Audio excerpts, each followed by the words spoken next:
Bonjour et bienvenue dans ce 24e épisode du défi J'envoie, où ma contrainte technique aujourd'hui sera de vous faire un épisode très court de 3 minutes maximum. J'ai décidé de vous parler du coup du pot à pot parce que j'ai encore vu des parents aujourd'hui qui avaient un bébé qui régulait pas très bien sa température. Leur première réaction c'était de vouloir mettre une couverture supplémentaire à leur bébé. Je voulais rappeler justement tous les bénéfices. Donc pour bien faire le pot à pot, il faut vraiment un environnement calme, choisir un endroit où il n'y aura pas trop de stimulés, où on peut vraiment créer une atmosphère apaisante, être dans une position confortable parce que ça peut durer assez longtemps, où il faut que vous et votre bébé soyez détendus. Vous devez placer votre bébé en couche seulement, un petit bonnet quand même sur la tête, contre votre poitrine nue. Vous pouvez quand même mettre un gilet ou une chemise ou quelque chose pour ne pas être totalement nu de tout votre torse, surtout en cette période de l'année.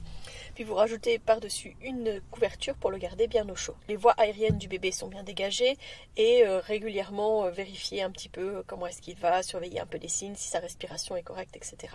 La durée, c'est comme vous voulez, autant que vous voulez et aussi longtemps que vous voulez. Ça veut dire aussi que ça ne se limite pas aux 2 heures qui suivent la naissance, ni uniquement le temps à la maternité, mais que vous pouvez vraiment faire ça quand vous le voulez.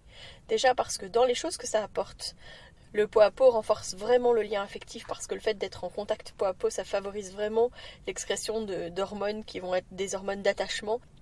Ça va vraiment aider aussi à la réduction du stress parce que c'est vraiment un moment donné où ça va diminuer le stress chez le bébé.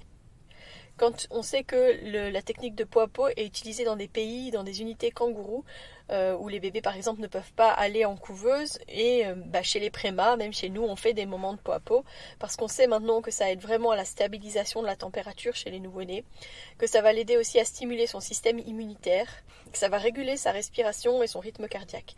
On sait que les bébés qui sont en pot à pot contre leurs parents ont moins d'incidents que quand ils sont seuls dans leur couveuse.